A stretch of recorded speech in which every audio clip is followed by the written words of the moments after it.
পশ্চিম বাংলাকে বাংলাদেশ বানিয়ে দিতে চাইছে তৃণমূল।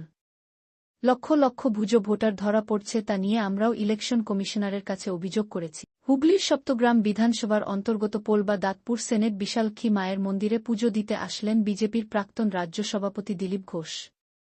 বিশালক্ষী মন্দিরের তিনি পুজো দেন। তৃণমূলকে কাটাপ করে তিনি বলেন, তৃণমূল নেতারা রাজ্যের দিকে দিকে জমি দখল করে বসে আছে। যাদবপুর ইউনিভার্সিটি নিয়ে তিনি বলেন, দিকে দিকে দেশবিরোধী পোস্টার লাগানো আছে। তৃণমূলের নেতারা সিধু ডায়লগ বাজি করছেন, পুলিশ তাদের হাতে। কেন কন্ট্রোল করতে পারছেন না ভুয়া ভোটার নিয়ে তিনি বলেন, লক্ষ লক্ষ ভুয়া ভোটার তৃণমূল আমলে তৈরি করা হয়েছে। আমরা ইলেকশন কমিশনারকে জানিয়েছি, ইলেকশন কমিশনারও যাচ করছেন। এই মমতা সরকার পশ্চিমবাংলাকে বাংলাদেশ বানাতে চাইছে। সবাই ঝাঁপিয়ে পড়বেন জমির কাছে। প্রত্যেকটা মহিলা তারা আছে আমাদের সাথে, আমরা আপনাদের সাথে সব সময় থাকি।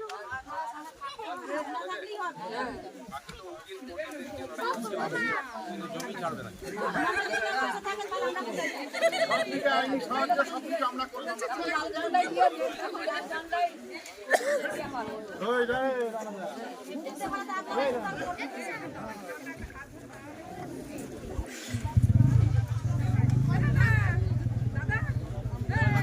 পুরনো প্রথা যে রান্না পুজো এসেছিলেন, কি বলবেন?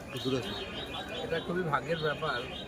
এই যে সিনেট বিশালাক্ষী তোলা, প্রায় 250 বছরের মায়ের মন্দির বিশালাক্ষী, তো প্রতি মঙ্গলবার আর শনিবার এখানে বিশেষ পুজো হয়। আজকে রান্না খাওয়ার বিশেষ ব্যবস্থা ছিল। হাজার হাজার ভক্তরা এসেছেন, গ্রামের সাধারণ মায়েরা, মানুষেরা, তাদের সঙ্গে আমার ইচ্ছা ছিল আজকে এসে সবার সঙ্গে প্রসাদ গ্রহণ করলাম। সুন্দর একটা পবিত্র পরিবেশ এই মন্দিরকে কেন্দ্র করে।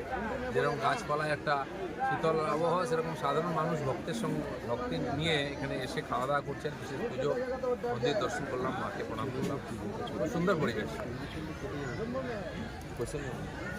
দাদা, ওই যাদবপুর ক্যাম্পাসের মধ্যে রাম মন্দির ভাঙার মতো উস্কানিমূলক ডাক দিচ্ছে বলে অভিযোগ। বিশ্ববিদ্যালয় কি ধর্মীয় বিদ্বেষের কেন্দ্র পরিণত হচ্ছে?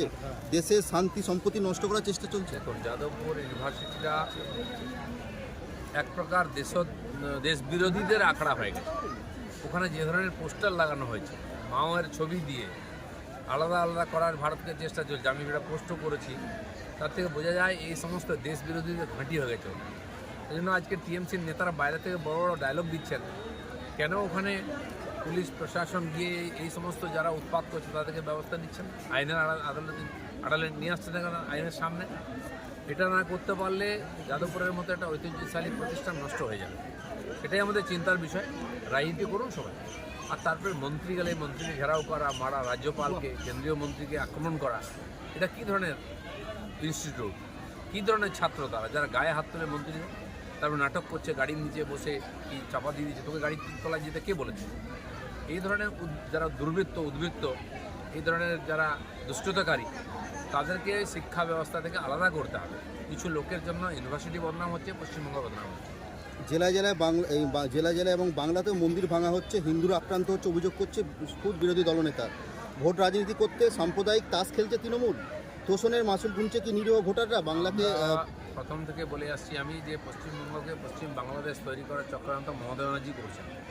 বাংলাদেশি এজেন্টদের আর সিমি জামাতের লোকেদের এখানে শেল্টার দিচ্ছেন। এখন তো ওখানে যারা আন্দোলন করছে তারাও ঢুকে পড়ছে এখানে। রোহিঙ্গা অনুপ্রবেশকারীরা আগের থেকে আছে, এরাই দাপিয়ে বেড়াচ্ছে। জায়গায় জায়গায় জমি জায়গা দখল করে জোর করে বসে যাচ্ছে। আর হিন্দু তীর্থস্থান মন্দিরকে অপবিত্র করা হচ্ছে, ভাঙা হচ্ছে। দুর্গা পুজো, কালী পুজো, সরস্বতী পুজোতে মূর্তি ভাঙা হয়েছে। এটা অতি সাধারণ ঘটনা হয়ে গেছে। মানে পশ্চিম বাংলাদেশ বানানোর পুরো প্ল্যান, সেটা এখন বাস্তবায়িত করা হচ্ছে। হুজুরে ভোটার নিয়ে গোটা বাংলা সহ সংসদে সরব হয়েছে তৃণমূল, অথচ দিল্লি নির্বাচন কমিশনের কাছে যাচ্ছে তৃণমূল। বাংলায় যে তৃণমূলের নাম উঠে আসছে বিভিন্ন ভোটার তালিকায়, একে তৃণমূলের কি আইওয়াস করার চেষ্টা হচ্ছে? তৃণমূল জেনে গেছে যেভাবে ইলেকশন কমিশন এবং ভারতীয় জনতা পার্টি এখানে লেগেছে ভুয়ো ভোটারদের বাদ দেওয়ার জন্য। আমরা কমপ্লেন করছি বুথ থেকে।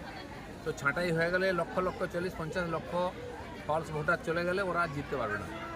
যে ব্যানার্জি না মুখার্জি, নরেন্দ্রনাথ, আর যে ওখানে এমএলএ আছেন পাণ্ডবেশ্বরের, সে বড় বড় কথা বলছেন যে বহু ভোট দিতে হাত পা ভেঙে দাও। দেখাল তার বাবা মারা গেছে, অথচ তার ভোটার লিস্টে নাম আছে। তো এগুলো বোঝাই যাচ্ছে চালাকি করে আমাদের বিভ্রান্ত করার চেষ্টা চলছে। এবং আরও 5-6 হাজার ভোটার প্রত্যেক বিধানসভায় ফলস ভোটার তোলা হবে, সে চক্রান্ত চলছে। আপনাদের কিছু জানানোই হয়নি? যখন দখল নেবে তখন জানানো হচ্ছে যে আমরা জমিটা ফেরত পেয়ে গেছি। তখন বলছে আমরা মালিক, তাহলে আমরা কি? ওনারা যদি মালিক হয় আমরা কি করব? এতদিন ধরে তো আপনাদের সঙ্গে সিপিএম ছিল, গতকালও সিপিএম আপনাদের সঙ্গে ছিল, এখনো আছে। আজকে বিজেপি এলো, এই যে বিজেপির সঙ্গে কথা বললেন, মানে এটা কোনো রাজনীতি হচ্ছে না তো? না, এটা রাজনীতি হচ্ছে না। এদেরকে বললেন যে আগে আসেননি কেন না, বিজেপিরা? এসব কথা আমরা বলতে যাব না তো, আমরা ওনাদের ভাই ডাকিনি, ওনারা আমাদের ডেকে এসেছে সাহায্য করতে। এবার ওনাদের যদি মন হয় আমাদের সাহায্য করবে। কি বললো? ওনারা সাহায্য করবেন বলেছেন, সাহায্য করো বলি। যেমন সিপিএম করছে ওনারা যদি করো তোমাদেরকে মানে আপনারা কি জমি ছাড়বেন না তো? না, আমরা ছাড়বো না, আমরা ওইটা করে খাচ্ছি, আমরা কি ফলে খাবো?